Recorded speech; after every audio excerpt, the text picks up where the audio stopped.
ሰላም ጤና ይስጥልኝ የተከበራችሁና የተወደዳችሁ ተመልካቾቻችን ከብስራት ኤፍኤም ዩቲዩብ ቻናላችን ለተቀዳሚ የብስራት ስፔሻል ፕሮግራም ነው ተጀምሯል። ተፈራ ታመነ ከመላው የስቱዲዮ ባለሙያዎች ጋር የጋራ ጊዜን ማሳለፍ ይሆናል። እስከ ቆይታችን ፍጻሜ ድረስ አብራችሁን ትቆዩ ግብዣችን ነው። በለቱ ቆይታችን ትናንት የተከናወኑ ጨዋታዎችን እነዚያ እንመለከታለን። ዛሬም የአፍሪካ ዋንጫ የጥሎ ማለፍ ጨዋታዎች ይጀምራሉ። እነሱን ዛሬ የሚደረጉ ጨዋታዎችን እንመለከታለን። እንዲሁ ደግሞ ወደ አውሮፓ ተሻግረን የእንግሊዝ ፕሪሚየር ሊግ የ20ኛ ሳምንት ጨዋታዎች ይደረጋሉ። የሊጉ መሪ አርሰናል ዛሬ ወደ ቫይታሊቲ አቅንቶ ቦርንመዝን ይገጥማል። እሱን ጨዋታ በስፋት እንመለከተዋለን። ሌሎች መርሃ ግብሮች ይደረጋሉ። ከገና ሰሞን እረፍት በኋላ የሚመለሱ እንደዚሁ ሊጎችም አሉ። እነዚያንም እንቃኛለን። ስፔን፣ ጣሊያን እንደዚሁም የፍራንስ ሊግንም እንደዚሁ እንዳሳለን። አብራችሁን እንድትቆዩ የአክብሮት ግብዣችን ነው። ቅድሚያ የምናደርገው ትላንት የተከናወኑ ጨዋታዎችን በተመለከተ ነው። ትላንት ካግሊያሪን ከኤሲ ሚላን ያገናኘ የጨዋታ መርሃ ግብር ነበረ። ኤሲ ሚላን ዘንድሮ ብዙም ሳይጠበቅ ጠንካራ ጉዞ እያደረገ የሚገኝ ክለብ ሆኗል። ትላንት ካግሊያሪን ከሜዳ ውጭ ገጥሞ በራፋኤል ሊያው ብቸኛ ጎል ጨዋታውን 1-0 አሸንፎ ከሜዳ መውጣት ችሏል። ከሰሞኑ በጉዳት የለም ነበር የፖርቱጋላዊ መስመር ተጫዋች። በለቱ ጨዋታ ግን ጎል አስቆጥሮ ሮሰነሪዎቹ ድል አድርገዋል። ባሳለፍነው ሳምንት እንግዲህ እንደምናስታውሰው በሳውዲ ላይ ተከናውኖ በነበረው የሱፐር ኮፓ ኢጣሊያ ጨዋታ በግማሽ ፍጻሜ ሽንፈት ገጥሞት ከውድድር ተሰናብቶ እንደተመለሰ ይታወቃል ሚላን። ነገር ግን ወደ ድል የተመለሰበትን ውጤትን ማስመዝገብ እየቻለው በደረጃ ሰንጠረዡም በ38 ያክል ነጥቦች አሁን ላይ ሊጉን እየመራ ነው የሚገኘው። የከተማ ተቀናቃኙ ኢንተር ሚላን አንድ ቀሪ ጨዋታ ይቀርባል። እሱን የሚያሸንፍ ከሆነ መሪነቱን ይረከባል። ስኩዴቶ ዘንድሮ በጣም አስደናቂ የሚባል ፉክክር ነው የተመለከትን የምንገኘው።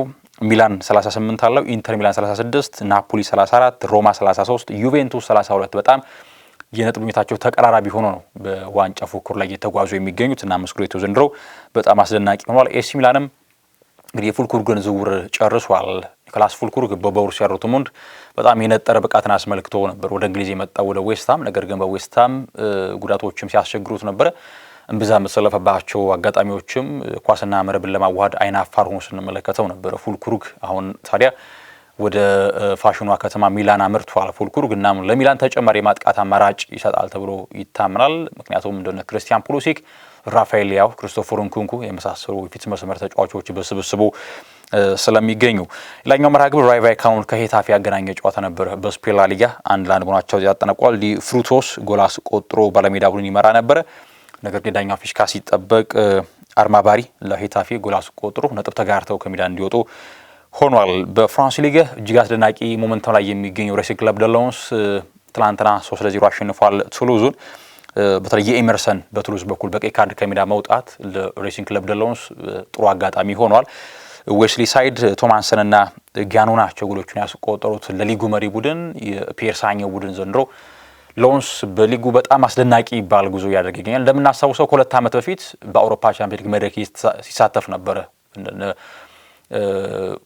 በተለይ አብዱቃድር ኩሳኖቭ በዚያ ስብስብ ውስጥ እንደነበረ እናውቃለን። የኋላ መዳረሻው ወደ ሲቲ መሆኑ ይታወቃል። ዋሂ እንደዚሁ ሌላኛው ተጫዋች ነበረ። ዘንድሮም በፍራንስ ሊግ በጣም አስደናቂ የሚባል ውጤት ነው ያስመዘገበ የሚገኘው ሎንስ። እናም ትላንት በጣም አስፈላጊ ነጥብ አሳክቷል። አሁን በ40 ያክል ነጥቦች የፍራንስ ሊግን እየመራ ይገኛል። ፓሪስ ሰን ጀርማ ግን አንድ ቀሪ ጨዋታ የሳምንቱን ጨዋታ አላከናወነም። በ4 ነጥቦች ዝቅ ብሎ ሁለተኛ ነው። ኦሎምፒክ ዲ ማርሴ በ32 ያክል ነጥቦች እንደዚሁ ተከታዩን ደረጃ የያዘ ክለብ ነው። በሳውዲ ሮሻ ሊግ ተጠባቂ መርሃ ግብር ነበር። ትላንት ምሽት አልሃሊን ከአልናስር ያገናኘ የሚጠበቅ መርሃ ግብር ነበረ። ትላንትና አልሃሊ ድል ማድረግ ችሏል። አልናስር ሽንፈት ገጥሞታል።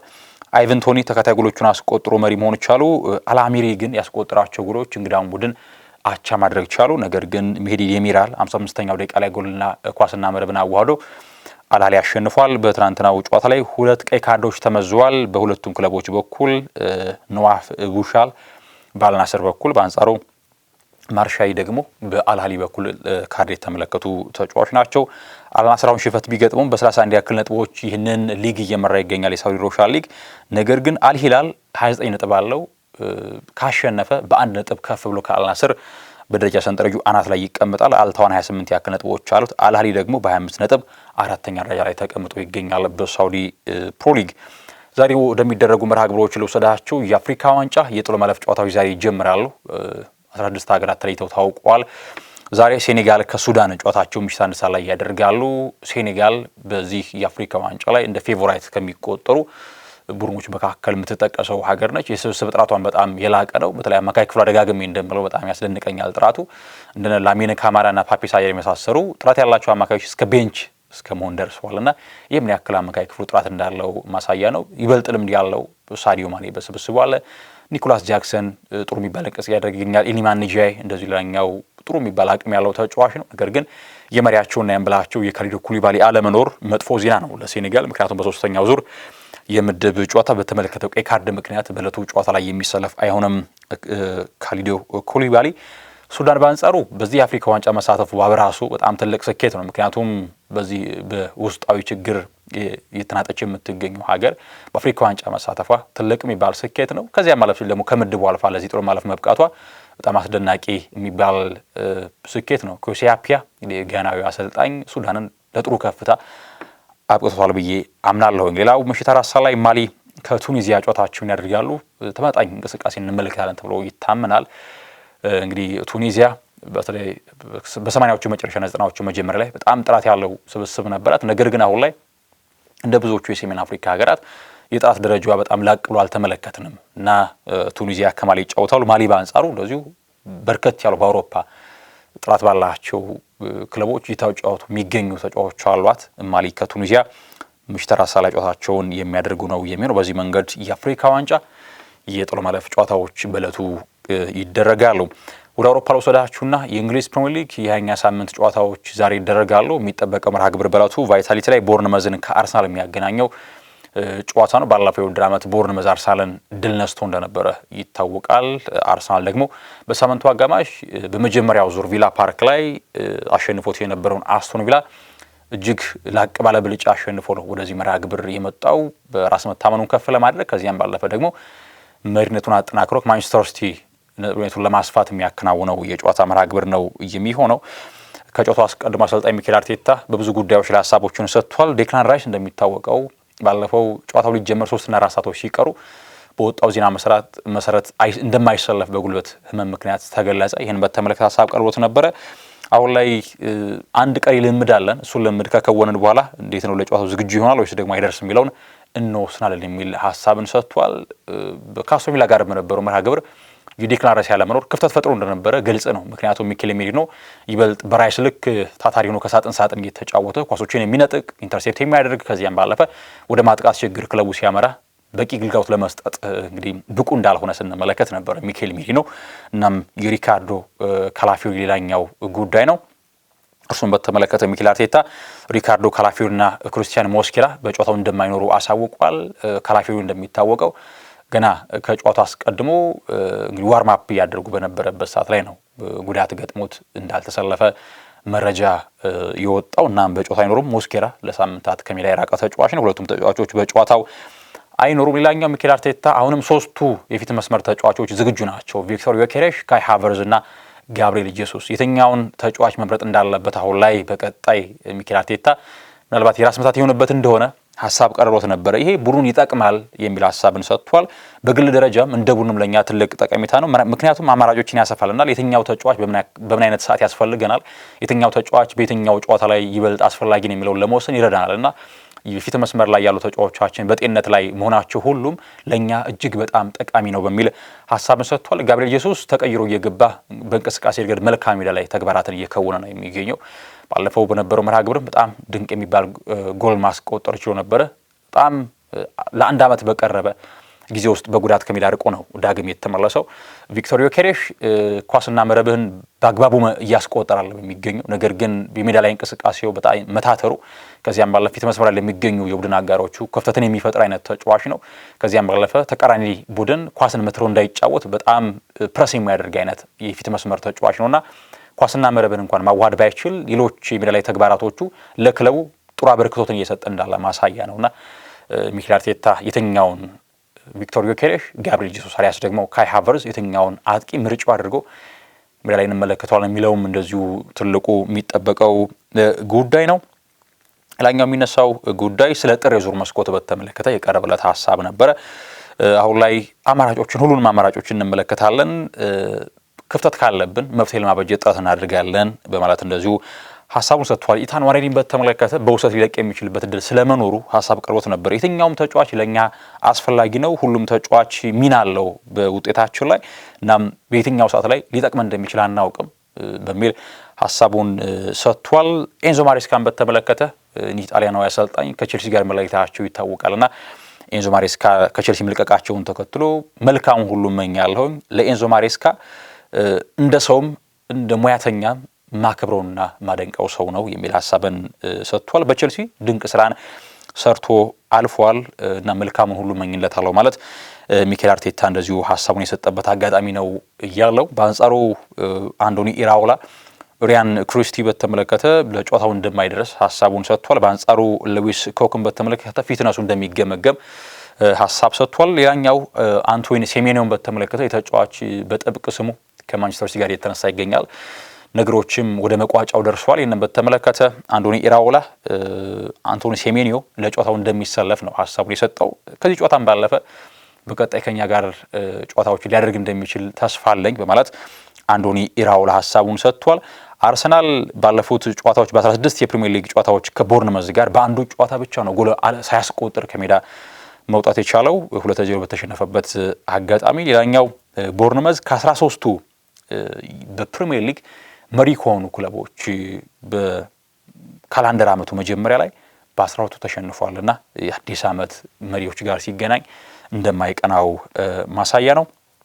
አርሰናል እንደዚሁ በአንድ ጨዋታ ብቻ ነው በ10 ካላንደር ዓመት በተቀየረበት ዓመት ማለት ነው ከ10 ጨዋታዎች አንዱን ብቻ ነው የተሸነፈው በሜዳው በማንቸስተር ሲቲ 2022 ላይ። ነገር ግን 7ቱን አሸንፎ 2ቱን ነጥብ ተጋርቶ ወጥቷልና የካላንደር ዓመት ሲቀየር አርሰናል ድል ከሚከናቸው ክለቦች መካከል ሌላኛው ክለብ ነው ማለት ነው። ተመልካቾቻችን ሌላኛው የጨዋታ መርሃ ግብር አስቶን ቪላን በቪላ ፓርክ ከኖቲንግሃም ፎረስት የሚያገናኘው የጨዋታ መርሃ ግብር ነው የሚሆነው። አስቶን ቪላ በሳምንቱ አጋማሽ በአርሰናል ሽንፈት ገጥሞት ነው ወደዚህ ጨዋታ የሚመጣው። እናም ከኖቲንግሃም ፎረስት ጋር ብርቱ ፈተና ሊጠብቀው እንደሚችል ይታሰባል። ኡናይ ኤምሪ በጣም አስደናቂ ጉዞን ነበር ሲያደርጉ የነበረው በአርሰናል እስኪሸነፉበት እስከነበረው ጊዜ ድረስ ማለት ነው። የአስቶን ቪላ ባለፉት 6 የሊግ ጨዋታዎች በሜዳው በኖቲንግሃም ፎረስት ምንም አይነት ሽንፈት አልገጠመውም። ለመጨረሻ ጊዜ በሜዳው የተሸነፈው በ1994 ነበረ ሮን አትኪንሰን እየመሩት። እናም በሜዳው የተሻለ የማሸነፍ ንጻሬ እንዳለው ማሳያ ነው። እንደዚሁም አስቶን ቪላ ያለፉትን 10 በሜዳው ያደረጋቸውን ጨዋታዎች ማሸነፍ ችሏል በሁሉም ውድድሮች ማለት ነው። እናም በዚህ የሎንገር ረን ማድረግ የቻለው በርካታ ጨዋታዎችን በሜዳው እያሸነፈ የዘለቀበት ዓመትን ስናስታውስ ከ1989 እስከ 1990 ድረስ በነበረው የውድድር ጊዜ ነበረ። እናም ይህንን ክብረ ወሰን ለመጋራትና ከዚያም ባለፈ ደግሞ ይህንን ክብረ ወሰን ከፍ ለማድረግ የሚጫወትበት አጋጣሚ ነው የሚኖረው። እናም ቪላ ፓርክ ላይ አስቶን ቪላ ከኖቲንግሃም ፎረስት ጨዋታቸውን የሚያደርጉ ነው የሚሆነው። ሌላኛው መርሃ ግብር በሞሊነ ወልቭስን ከዌስትሃም ያገናኛል። ሁለቱ ወራጅ ቀጠና ላይ የሚገኙ ዘንድሮ በደካማ እንቅስቃሴ በሊጉ የተመለከትናቸው ከምንገኛ ክለቦች መካከል የሚቀመጡ ናቸው። ወልቭስ በቅርብ ዓመታት በሊጉ ካየናቸው እጅግ ደካማው ክለብ ነው። በሞሊነ ዌስትሃምን ይገጥማል። አሜክስ ላይ ብራይተን ከበርሌ ዛሬ ጨዋታቸውን 12 ሰዓት ላይ የሚያደርጉ ይሆናል። ብራይተንም እንደዚሁ በተደጋጋሚ በተለይ ስትራቴጂያዊ አካሄዳቸው ቶኒ ብሎም ተጫዋቾችን በአነስተኛ ገንዘብ እየገዙ ከዚያ በኋላ እያጎለበቱ ከፍ ባለ ገንዘብ መሸጥ ነው። ነገር ግን ይሄ ፖሊሲያቸው አሁን ላይ መስመር ያዘ አይመስልም። ዘንድሮ በጣም ተዳክሞ ነው የፋቢያን ሀዝለሩ ብራይተን እየተመለከትን የምንገኘው። በርሊ ድንቅ ነበረ በሻምፒዮንሺፕ። እንግዲህ ስኮት ፓርከር በጣም ተቸግሯል በሊጉ በጥሩ ቁመና ለመዝለቅ 12 ሰዓት ላይ ጨዋታቸውን የሚያደርጉ ነው የሚለው። በዚህ መንገድ የፕሪሚየር ሊግ ጨዋታዎች ቀጥለው ይደረጋሉ። ወደ ሌሎች ሊጎች ለወሰዳቸው ሴልታ ቪጎ ከቫሌንሲያ ይጫወታሉ። በስፔን ሊጋ ዛሬ ኦሳሱና ከአትሌቲክ ቢልባኦ ሌላኛው መርሃ ግብር ነው። ኤሊቼ ከቪያሪያል ይጫወታሉ። ተጠባቂው መርሃ ግብር ግን በእለቱ የካታሎን ደርቢ ነው። ኤስፓኞል ከባርሴሎና ዛሬ በካታሎን ደርቢ ይጫወታሉ። የባርሴሎና ዋነኛው ቀንደኛው ተቀናቃኝ ኤስፓኞል እንደሆነ ይታወቃል። ሁለቱም የካታሎን ከተማ ክለቦች ናቸው። የሚገርመው የኤስፓኞል ደጋፊዎች የባርሴሎና ግብ ጠባቂው እንግዲህ ሁዋን ጋርሲያ ከዚያ እንዳመራ ይታወቃል። ከዚያም ባለ ተጫዋቾቹ ላይ ያልተገባ ጥቃት እንዲያደርሱ በሚል ከግብ ጠባቂው ጀርባ ከፍ ያለ መረብ እንደዚህ ተቀምጧልና ይሄ ምን ያክል የደርቢነታቸው ጡዘት ከፍ ያለ እንደሆነ ማሳያ ነው። ኤስፓኞል ከባርሴሎና ጨዋታቸውን የሚያደርጉ ነው የሚሆነው። ሃንሲ ፍሊክ ስለ ደርቢው ሀሳባቸውን ሰጥቷል። በመጀመሪያ እንግዲህ መልካም አዲስ ዓመት ማለት ነበረ ሀሳባቸውን የጀመሩት።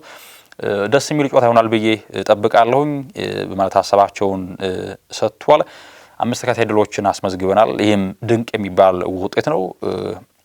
እናም ኤስፓኞልን በተመለከተ በትራንዚሽን በጣም ጠንካራ ቡድን እንደሆኑ ሀሳባቸውን ጠቁሟል። ዳኒ ኦሎሞና ላሚን ያማልን በተመለከተ ዝግጁ ናቸው ለጨዋታው የሚል ሀሳባቸውን ሰጥቷል። አራሆን በተመለከተ አራሆ ከሰሞኑ በስብስቡ አልነበረም ይተጫዋች በተደጋጋሚ በአርሰናል በኢንዲቪጁዋል ኤረሮችን ሲሰራ ስንመለከተው ነበርና በአካል ብቃት ረገድ 100% ዝግጁ እንዳልሆነ ሀሳባቸውን ሰጥቶ ነገር ግን በጥሩ ሁኔታ ላይ ነው የሚገኘው የእርሱ መመለስ ለኛ በጣም አስፈላጊ ነው በማለት ሀሳባቸውን ጠቅሷል። አሰልጣኝ ሃንሲ ፍሊክ እንግዲህ ኤስፓኞል ከባርሴሎና በካታሎን ደርቢ ዛሬ ምሽት ጨዋታቸውን የሚያደርጉ ነው የሚሆነው።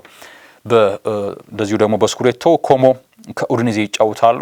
የሴስክ ፋብሪጋሱ ኮሞ ከሴሪ ቢ ካደገ በኋላ በሴሪያው የመዝለቅ አቅም እንዳለው እያስመለከተ ነው የሚገኘው። ሳስውሎ ከፓርማ ይጫወታሉ።